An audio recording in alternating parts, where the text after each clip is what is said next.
All right, let's go ahead and get started. Welcome to the RISD open house for the graduate sculpture program. We're happy to have you here today. I'll introduce you to Taylor Baldwin, the graduate director of the program. We will have a Q&A session towards the end. We do have a Q&A box that you can put your questions in. That's preferable to the chat, but yeah, so we can go ahead and get started. We do have to end right at 1:55, so just letting you know, and I'll let Taylor go ahead and take over. Wonderful. Yeah, I've got the Q&A box up also on my second screen. So if anybody has any questions, they're welcome to throw them in. Hello. Welcome to the info session. I really appreciate everybody coming. My name is Taylor Baldwin. I'm the graduate program director for the RISD Sculpture Department. And I've been teaching here running the grad sculpture program off and on for the last 12 years. I'm really grateful that you guys are all joining us here. So yeah, thank you. I've got a little bit of a sort of program for sharing information with you guys. I have some images I can share that are just of the culture of the department and the place, so you get a sense. But I'll just talk a little bit at the top about the academic structure and the philosophy of the MFA sculpture program and the experience of being a graduate student here. So hopefully I can hit a lot of the points that you guys are interested in hearing about.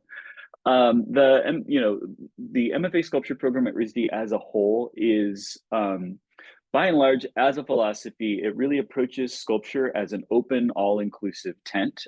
Sculpture is the discipline where, because you are deciding to work in it, you are not deciding what you're making, what schools of thought you are engaging in. You're not automatically deciding which technical skills you're using. Sculpture is the place that I think and we approach where the world meets art most specifically. It's the place where the techniques and tools that are not of or for artists get metabolized into artistic process, and they get opened up to explore the language of how they can be utilized as expressive media as opposed to just functional trade skills.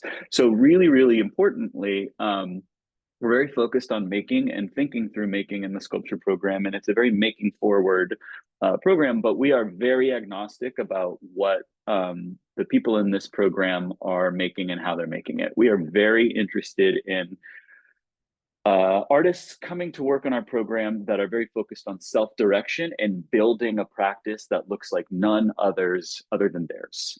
So open, interdisciplinary, collaborative. It can be object-based, it can be spatial, it doesn't have to be. And there's a long tradition of artists, both in the RISD sculpture program and in sculpture departments as a whole, or the sculpture discipline, that focus on, that's the leading edge of like experimental installation, performance, digital spaces, things that are not traditionally three-dimensional object-based practices.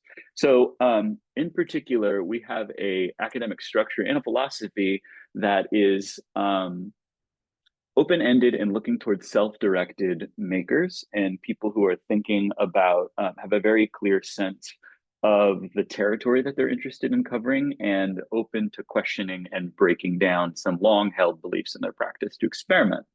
And so our academic structure reflects that. So the basic curricular structure of the program is that every semester of the 4 semesters you are in school, you are taking a core major studio course that is based around studio visits. So we have a cohort of between 12 and 16 members between the first and second year.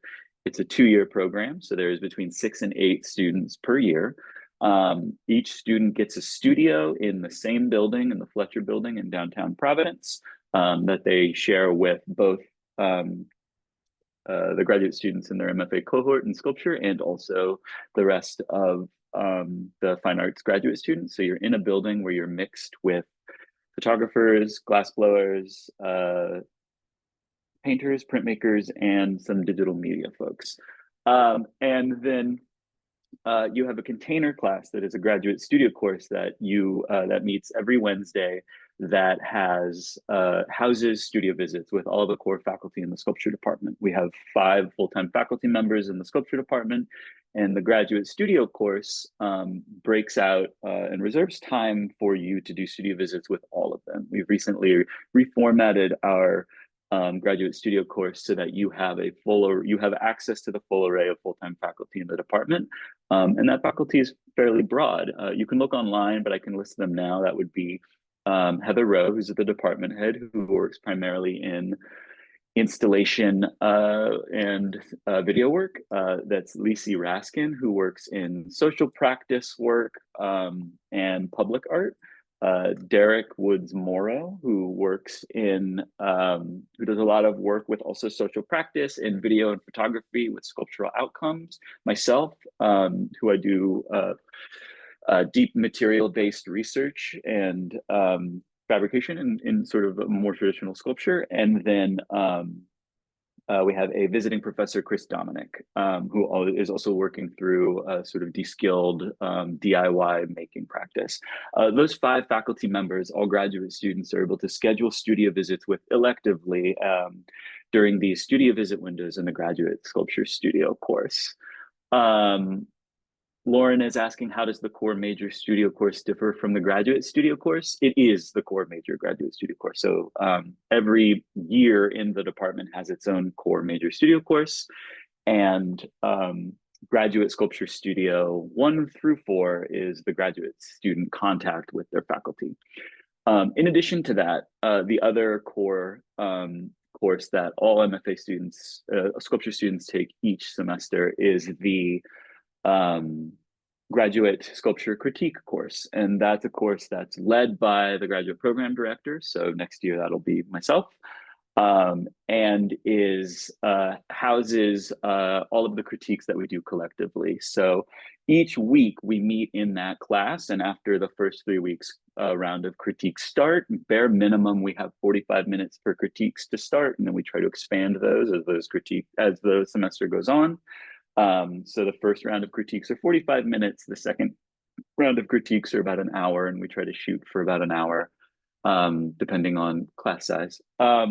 And that course, we have for each critique, we have a rotating guest critic, which is all of the full-time faculty from the studio course, and then guest curators who are coming in from New York, Boston, or from in town. And those are opportunities to sort of host the discourse, the collective discourse, both between faculty and students, but I think most importantly, between the students themselves. You know, the faculty and the critique culture in our department is very much focused on the faculty acting as facilitators, just as much as they're acting as a sort of analysis and sort of opportunities to question and challenge the work.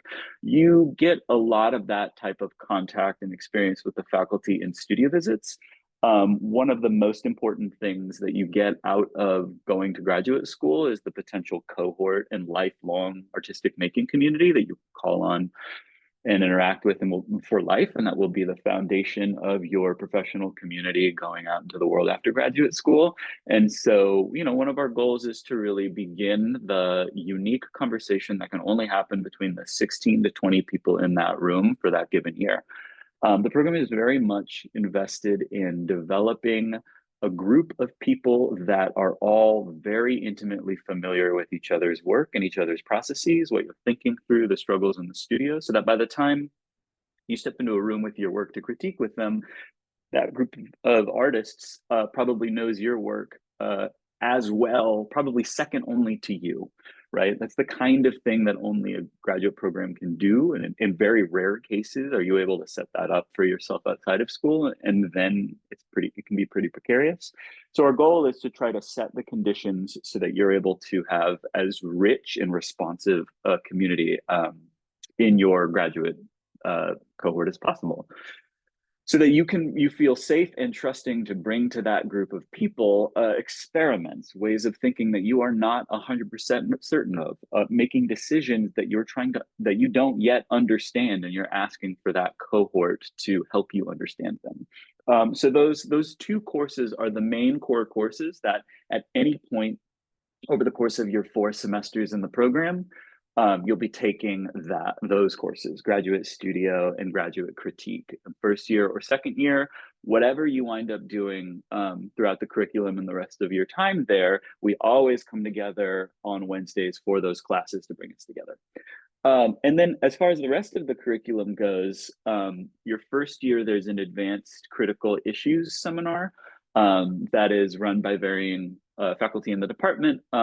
We have a couple of faculty who rotate in, and that course is very much meant to give you in just the first year cohort, so the 6 to 8 students who are first year graduate sculpture students, and a much smaller group of people, you have the people who you will spend 2 years in graduate school with, you'll have a very focused conversation around the critical canon that is currently the foundation of the bedrock as far as our department understands it. We are very interested in talking through fundamental subjectivity and phenomenology, both in its historical sense with Gaston Bachelard and its updated sense with people like Sarah Ahmed and the queer phenomenology, just as some example of the critical framework that our department operates through. And that class in particular is set up to help develop a very intimate understanding like of a critical discourse between just you and the 5 to 7 other graduate students that you're going to be going through the 2 years with.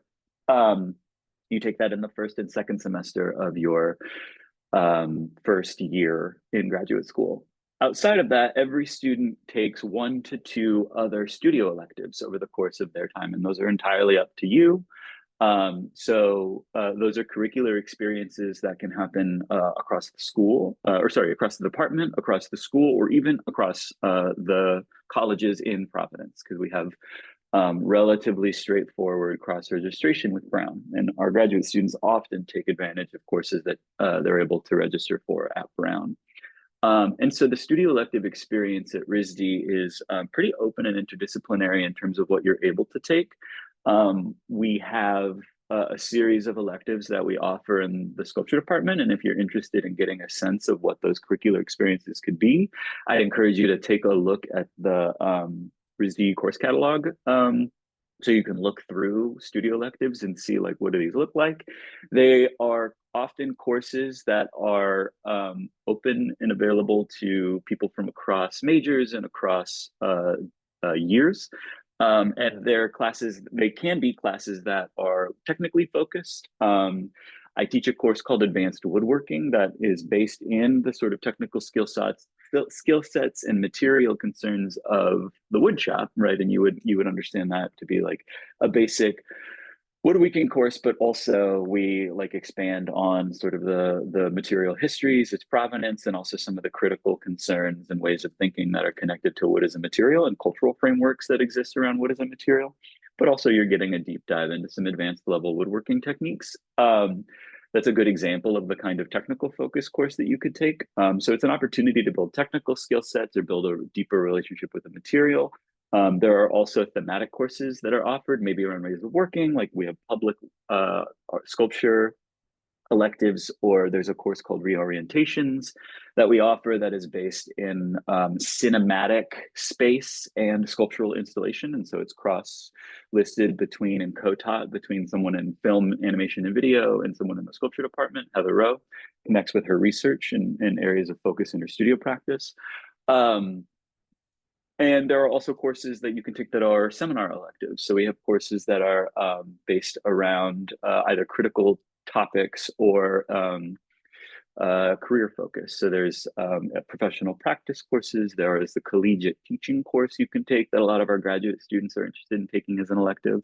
There's a pretty broad array of types of courses. And all of our graduate students, it's very important to us that there's very little required courses in the MFA sculpture program outside of the core curricula and the core advanced critical issues seminar, that students are allowed to take 1 to 2 studio electives each semester that they're in the program, so that you could have up to 8 different classes that you are enrolling in over the course of your time here that are entirely up to you, because there's no one set of technical skills or critical literacies or ways of thinking that could be said to be required of all people who are entering into the sculpture field, because it really is broad and open-ended, and there's a rich history of people building and metabolizing things from other disciplines out in the world and combining them into very unique sculptural practices. And we want to make sure that our curricular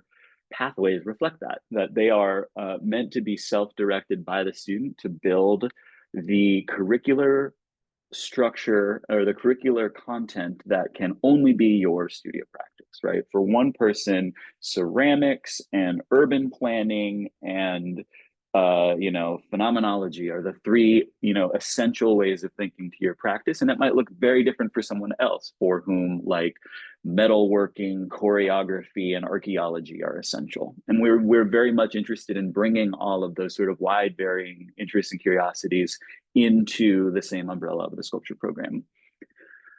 Have you ever heard of an MFA student at RISD who didn't have any bachelor's beforehand? I saw an example of an intensive year that made for an exemption for a professor at RISD. Is it common? I don't know that it is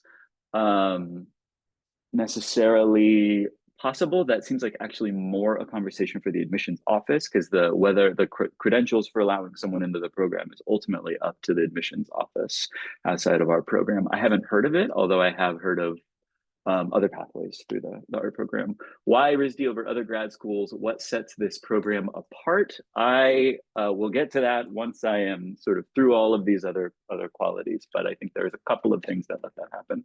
I'll mention right now in particular, RISD, more so than other programs I've taught in or been a visiting artist to or been through, RISD has the capacity to allow students to both do a deep dive into their individual practice, but also build technical skills. And also in particular, build a teaching practice. Those are the two things that I think are specifically unique, more so than others, but there's also other qualities. But I would say that because of the ability to be able to take studio electives and take them alongside upper level undergraduate courses, there's a lot of programs that really silo off their graduate curriculum experience from some of the things that are offered in the undergraduate program. But because we have such a deep well of knowledge around making and ways of making and facilities that support that, and a lot of curricular attention to that, I would say that I have seen students are able to learn and acquire new technical literacies that they didn't have prior as a graduate student a lot easier than they're able to at other programs. And so next I can talk a little bit about studios, the studios and the facilities. All of our graduate students are able to they all receive a studio. In your first year, you have a shared semi-private studio between 1 to 2 other first-year sculpture graduate students. So we have studios where there's, all these studios are based in the Fletcher Building. The Fletcher Building is in downtown Providence. Our program is split between 2 buildings. All of the graduate studios and all the other graduate fine arts students are in one building called the Fletcher Building. That has fine arts disciplines. Next to it is the design graduate building, the CIT building. And so you're sort of in an incubator space along with other graduate students. And then the sculpture department, proper with all of the undergraduate studios, is largely based in the Metcalf building, which is about a 5-minute walk across the river from that building. And we have them split so that the graduate students in our sculpture program are able to be amongst other graduate students and have an interdisciplinary experience with other MFA students. And then they're able to operate in the Metcalf building where the majority of our facilities are and where our undergraduate classes work. And they interact with those students through the the department through the teaching assistantships that I can talk about. There are some facilities and shops in the Fletcher building, and then we also have satellite studio space at the Metcalf building. The grad students who are finding themselves, working in one of the facilities there a lot more, they're able to have an outpost there so that it makes the sort of back and forth a little more manageable. Our first year, our graduate students have a shared semi-private studio where they have around 300 to 350 square feet on the 3rd, 4th, 5th, and 6th floors of the Fletcher Studio building, which is accessible via an elevator. And they have, it's about a 1,000 to 1,200 square foot space that is subdivided by partition walls. So you might share that space with 1 to 2 other people. That's a partition wall that goes halfway, or not halfway, it goes up to about a foot below the ceiling.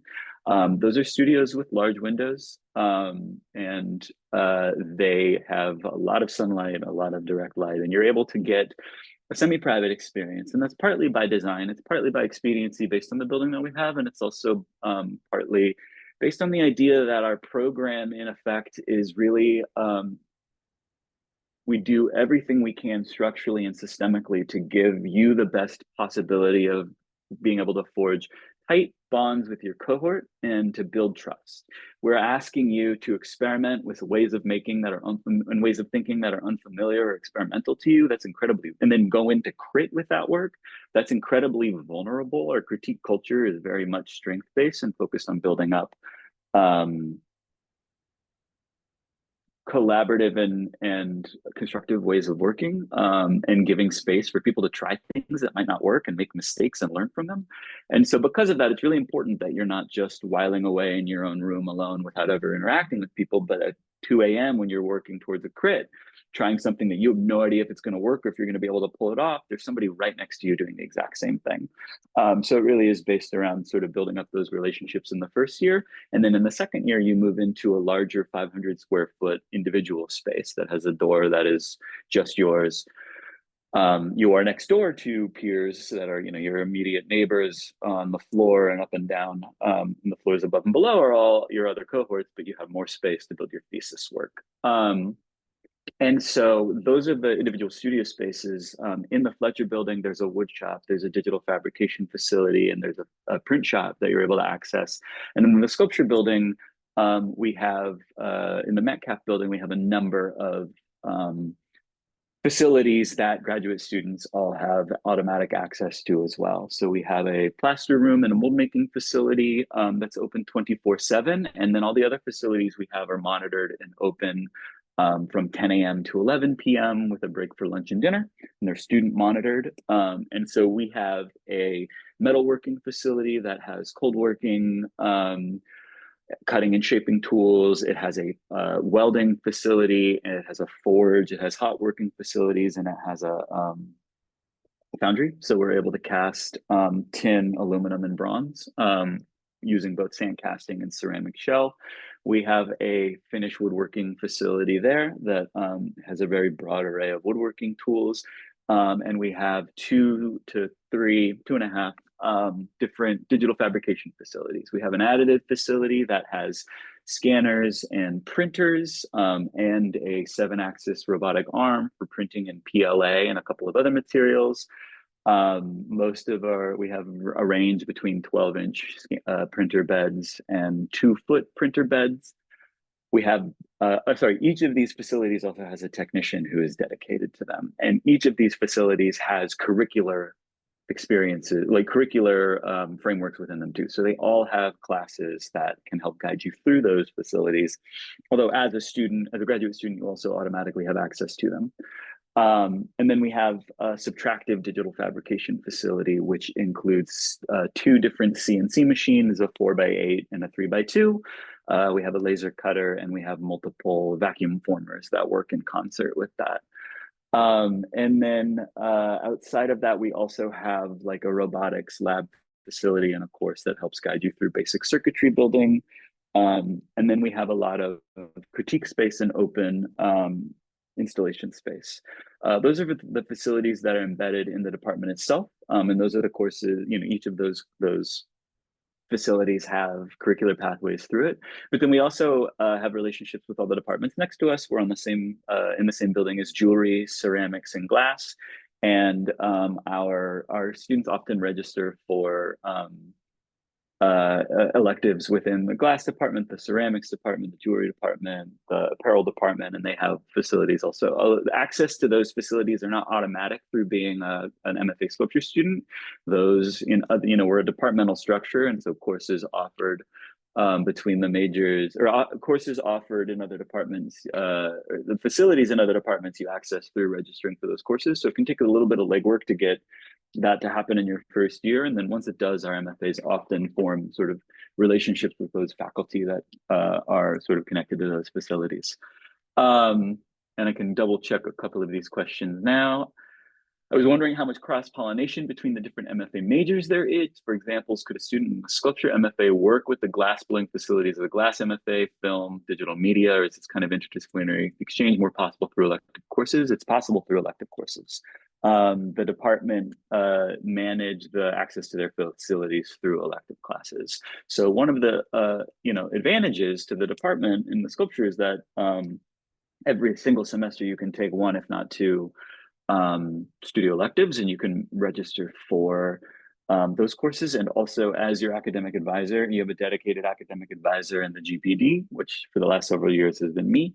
And I work with students individually to help them get the course registration that they're interested in. So I'll reach out to faculty in other departments that I'm familiar with when people are interested in taking a glass blowing class or a glass casting class, or if they're looking for an FAV experience. Like, there's a lot of different ways that we can help make that happen. Can students access these metalworking machines and other kinds of technical machines freely if they are needed for their projects, or just when they take their course? They can do, so the facilities that are within the department you can access freely just as being a student. But if it's a facility in another department, it is through their departmental access system, which is often through taking a class. So yeah. But we have a series of orientations too. So if there's a facility that you are not familiar with, but you are interested in using, like a wood shop or a metalworking facility or the plaster room or the digital fabrication, you can access it at a couple levels. If you can access it through a 1 or 2 hour orientation with a technician. You can schedule one-on-one meetings with some of the technicians in order to become familiar with a certain way of a certain tool or a certain technique, or you can register for a class that is a deep dive into the sort of technical frameworks and critical issues that are associated with that facility. Awesome. So research or collaborative opportunities, and I'll use this also as an opportunity to talk about the sort of organizing pathway of the first year and the second year. The first year graduate experience culminates in an exhibition that is off campus of just the first year sculpture graduate students. It's where your final credit happens at the end of your first year. It's something that you organize in collaboration with the department to find it in a unused pop-up space. So it more closely mirrors an artist-run gallery or a project space in a more of a DIY sense. And so the orientation of all of your energies over the course of the first year is in building work for that exhibition that is open to the public. And so one of the most important learning outcomes for that is it gives you an opportunity to shape not just the work that you're making for the exhibition, but the mechanics of the exhibition, the material list, the pop-up, or the press release, any kind of curatorial framework, if you invite somebody in to write about the show, like all of the meta information that helps you to shape and contextualize and direct your work and how it's expressed, and the thematics between you and the rest of your cohort. And so the first year is really oriented towards focusing on your individual work and individual projects, and then slowly blossoming out by the end of the year to start to incorporate the context that your work happens in. And it's very important that that final exhibition is a public-facing exhibition, so that the stakes of what we're talking about in your work and your practice are not theoretical. They are an actual exhibition with actual people and an actual audience, and that's what we're speaking to. And then as a part of that, you are also building and writing a statement by the end of an artist statement, 500-word artist statement that accompanies your work, that helps you language the things that you're working through materially in your practice. And so that's the learning outcome for the end of the first year. And then the end of the second year is the thesis project. And the thesis project connects to expectations and guidelines from the larger school, but the thesis project itself is entirely self-defined. And there are some departments at the school that have a fairly structured process for this.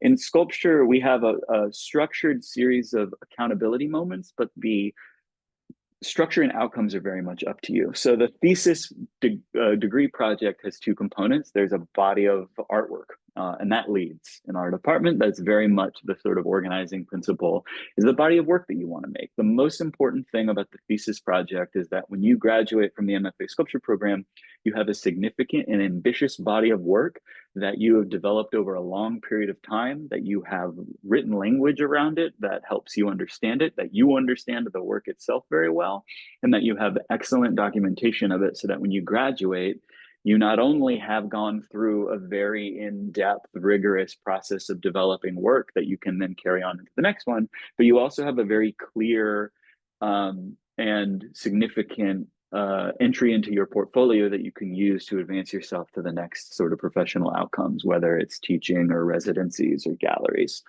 The second part of the thesis project is a written thesis document. And the structure and outcome of that is entirely self-defined. In our department, it can be a text that operates perpendicularly that you might see in an artist's monograph, where it explicates research and sources.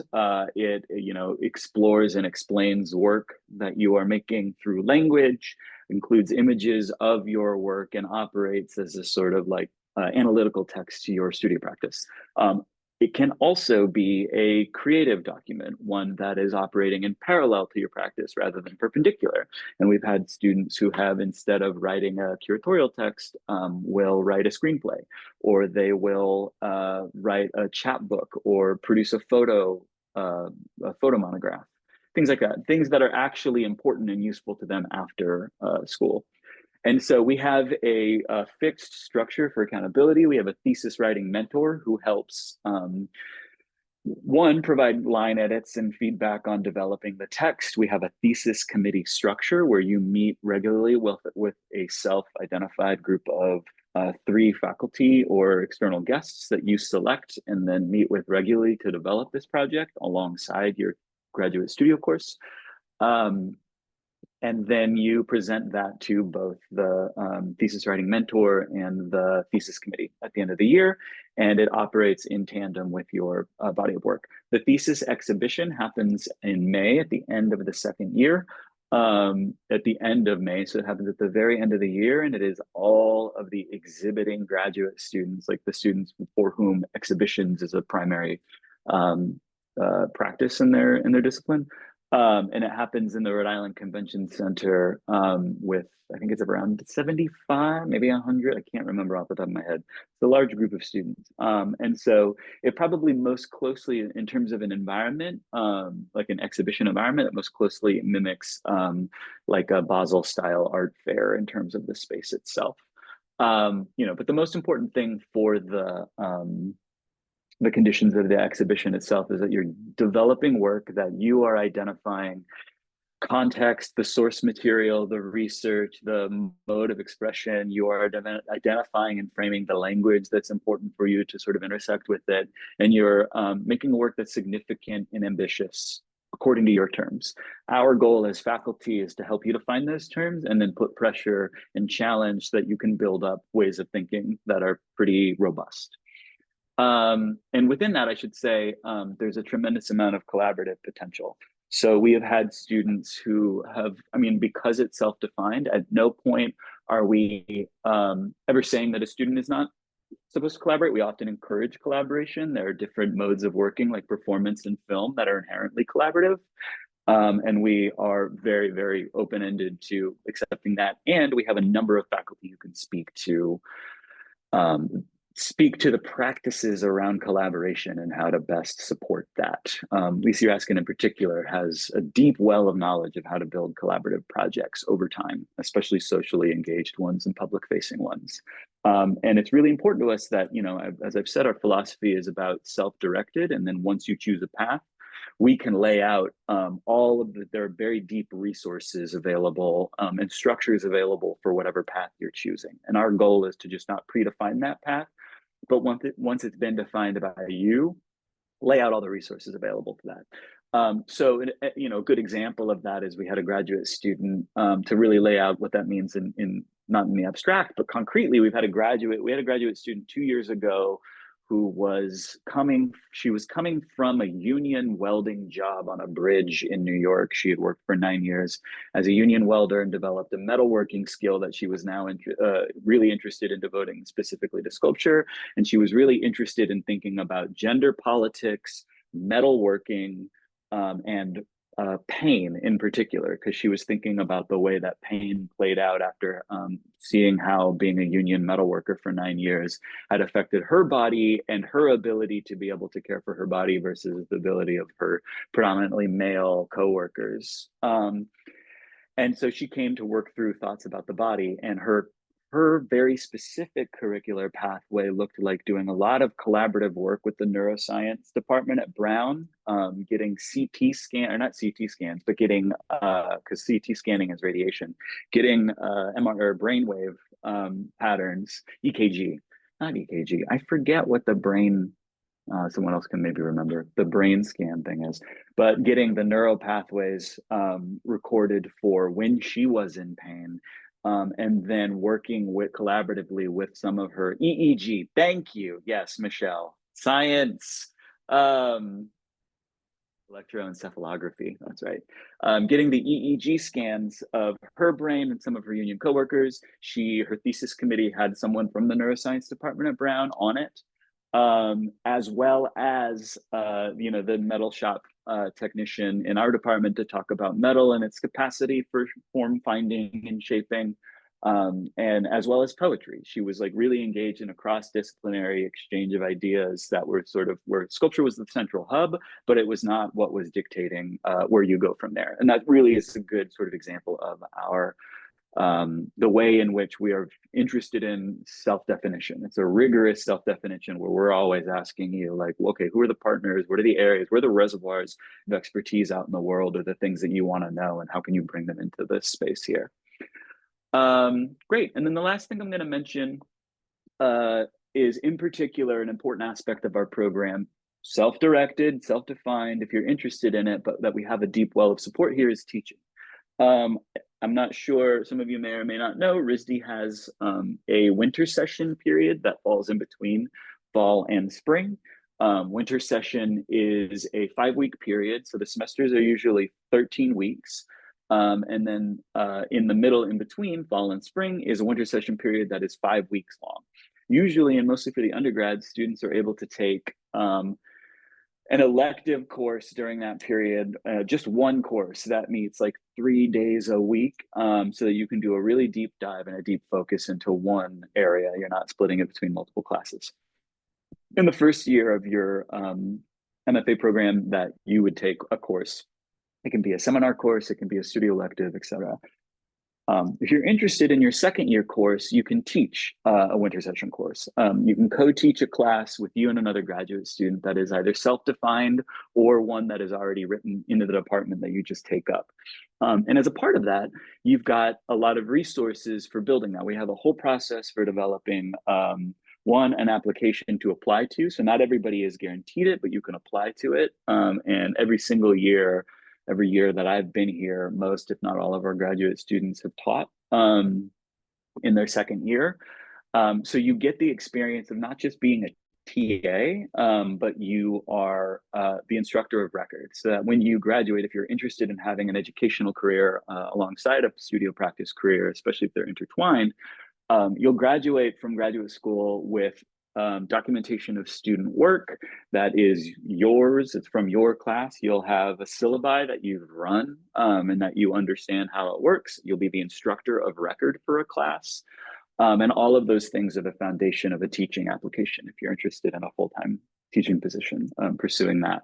And so there's a number of ways that you can support that. All of our graduate students receive a graduate assistantship award where they're able to be teaching assistants in the studios with faculty.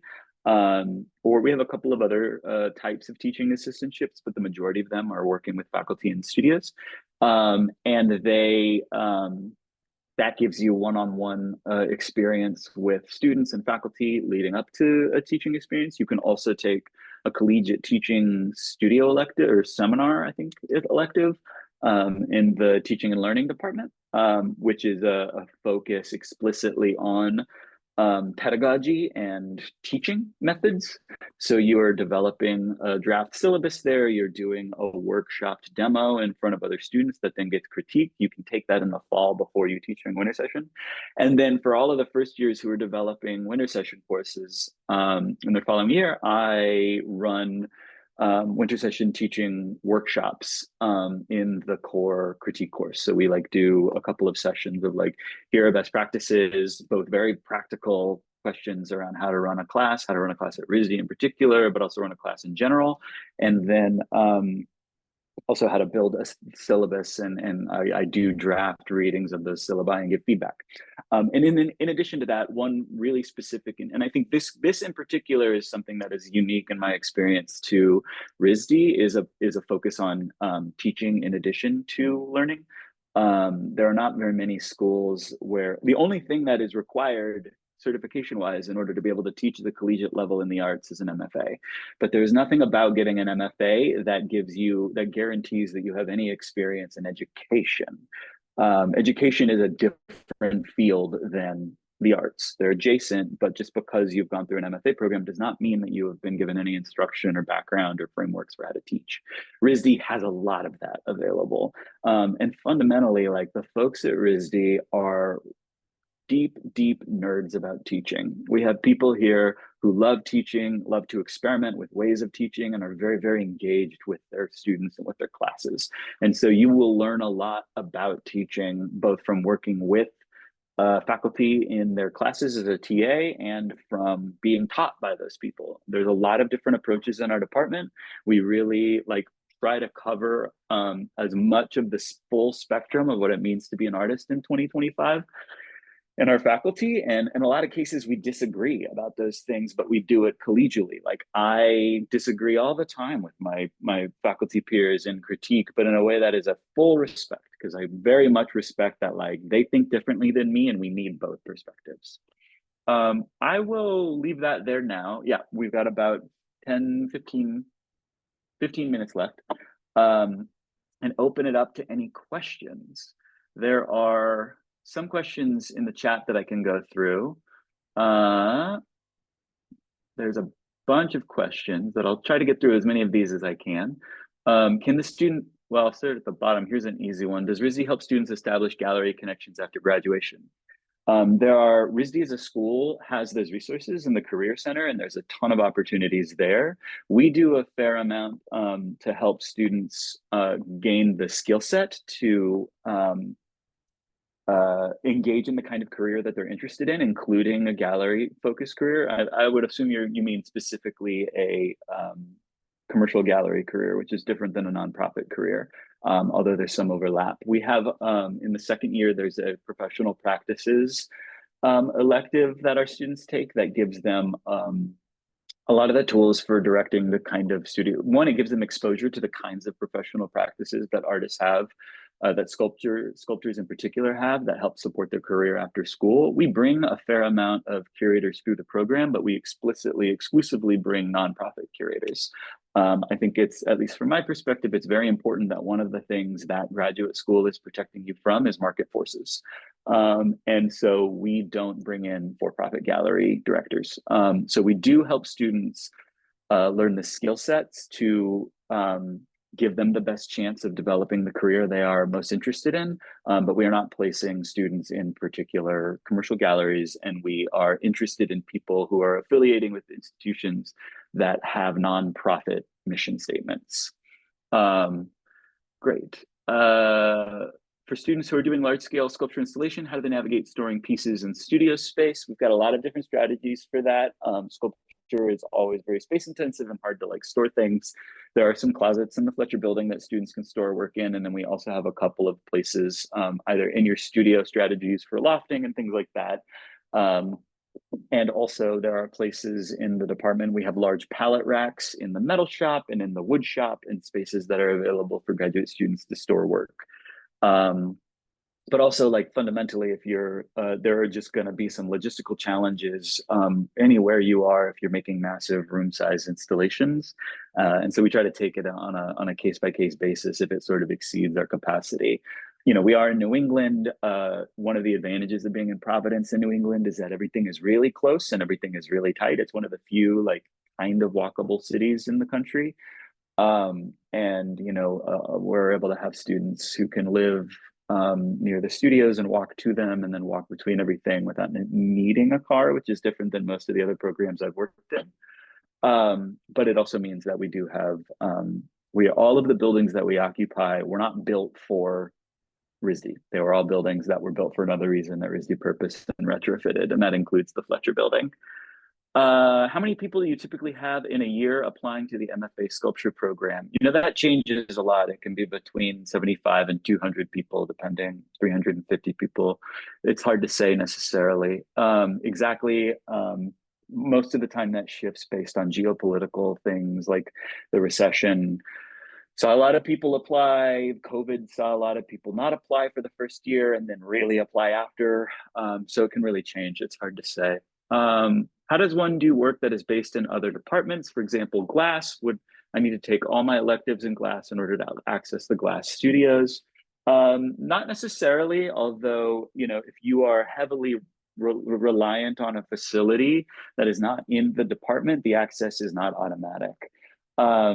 We have had students who were focused in, and it's a system, I should say, where that kind of access has to be navigated by the student in collaboration with the GPD, but it's not automatic.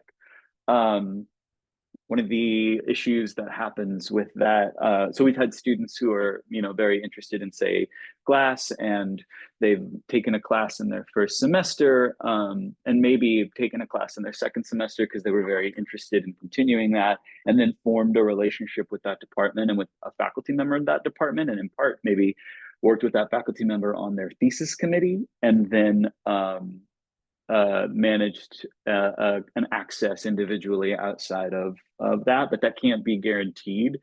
And it is something that, especially with glass and ceramics, those are two departments where they have a huge number of people across the school that are very interested in taking and accessing all their facilities, but not necessarily in taking all their classes. And they don't have enough room in their classes for all the people who are interested in taking their classes. We have a historically very close relationship with glass, ceramics, and jewelry. So we've managed to have our students get the curricular experiences that they were interested in coming to RISD for, and the shop experience that they're interested in. But it is, it's not something that is programmatic or automatic, and it takes a bit of work. Are the personal studios well ventilated? What kind of work is limited in them? No, they're not well ventilated. Being honest, it is a old textile mill building, so the only ventilation is open windows. Having said that, we have a couple of air scrubbers that are large ones that we've used for COVID that filter the air, and they all have open windows. So we do have, they're all able to open their window and have a cross breeze to draft out. I'm very focused on ventilation and sort of respiratory safety in particular. So I'm very aware of that issue. The kinds of, there is a spray booth that is in the building.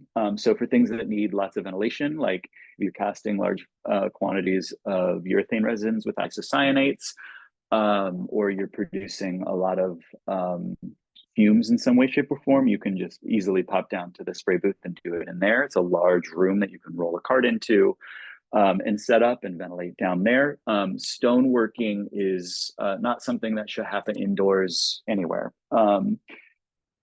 It produces a ton of silica, and so there's not really a safe way to do it in a space that you're going to occupy at any point without a respirator. But we do have a large outdoor space in front of our foundry that we use for those kinds of things. So I've got a fair amount of experience with stone carving, and we do stone carving outside of that space there. Primarily marble, no granite because there's too much silica.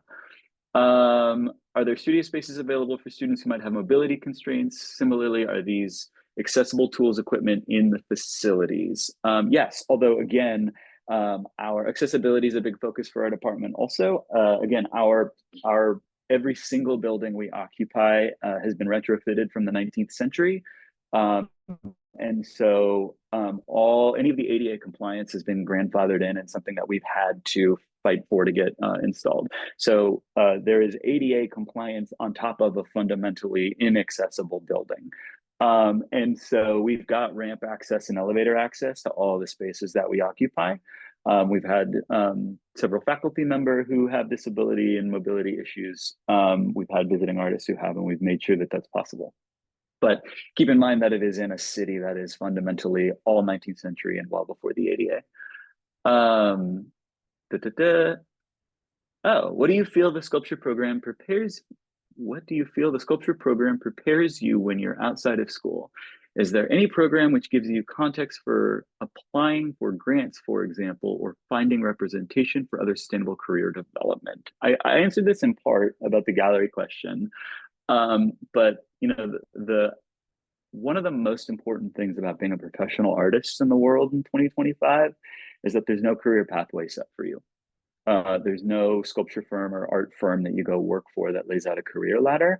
And there are strategies that are the incentives and the economics of this strategies for being an artist in a fundamentally resistant world to being an artist are changing all the time. So some of the reason why it is very important that our program is self-directed and self-initiated, but that there's deep wells of reserves for the pathways that you choose, in part is because that models what it means to be an artist out in the world. Self-initiative and self-direction is the only driving force in our career. And so we really try to set up a program that helps be one that gives students initially a clear lay of the land as far as we understand it, of the possible pathways and career paths that exist out in the world as far as we understand it, and also builds not only the technical skills or tools that you're interested in, but the professional skills and literacy to understand how to navigate the art world and the world at large. So you know, we have a professional development course that is really, you know, we do a residency application workshop, we do a grant application workshop, we show folks and talk to folks about how to put together a grant proposal, and that includes a budget, and that can apply to a couple of different ways of being an artist in the world: public art, grant funding, open call exhibitions for nonprofits. We talk about studio visits and talk through like professional practices about how to do all those like studio visits with curators or gallerists, how to navigate being a professional artist in a city that has a pretty vibrant commercial art scene, you know, organizing studio visits with folks, things like that, and to really just give you some of the tools. But then also we talk a lot about how to develop a hybrid career practice, because the reality is that nearly all artists out in the world have a hybrid career practice where some of their income comes from commercial gallery work, some of it comes from stipends from nonprofits, some of it comes from a day job, maybe some of it comes from teaching. We try to give students as much of a sort of expectations and the foundation of some skill sets to learn those things. And then, you know, but really, like, we also talk a lot at the sort of philosophical level about what terms for success are, actively defining what your terms of success and having it be reasonable and sustainable. We do a lot of conversations and feedback about that, and making sure that people are goal setting for themselves at the outset, because in the absence of doing that proactively, the art world will indirectly do that for you, and you could very easily wind up 10 years into your career realizing that you're judging yourself based on a criteria for success that you actually never decided was important to you. And so philosophically, we try to do a lot of work about with students, more important than any of the actual strategies for how to get to where you're interested in going. The most important task that we try to do is to help students decide where they're going, and decide where they're going with a little bit of foreknowledge and with reasonable expectations. Our fundamental goal at our program is to help artists build a career, a sustainable career that will withstand the ebbs and flow of money and attention over 30 years rather than 3 years. So we're really hoping to help artists to build the kind of engine that will drive a creative practice and a career, which are two different things, over the course of a 30-year career. Just pop back on here because we have to end the session. I'm it's sorry true. I saw that. Didn't answer. If you didn't get an answer to your question, please email us and we'll be happy to try to answer that via email. So thanks for joining us today, and have a nice rest of your day. Yeah, thank you, Thanks, Taylor. everyone. Please feel free to email me at tbaldwin@risd.edu. If anybody has any questions, I'm more than happy to respond. And good luck. If you've got any other questions as you're putting an application together, again, please don't hesitate to reach out. I'm available for that. All right. Thank you. Bye. Thanks. Bye, everyone.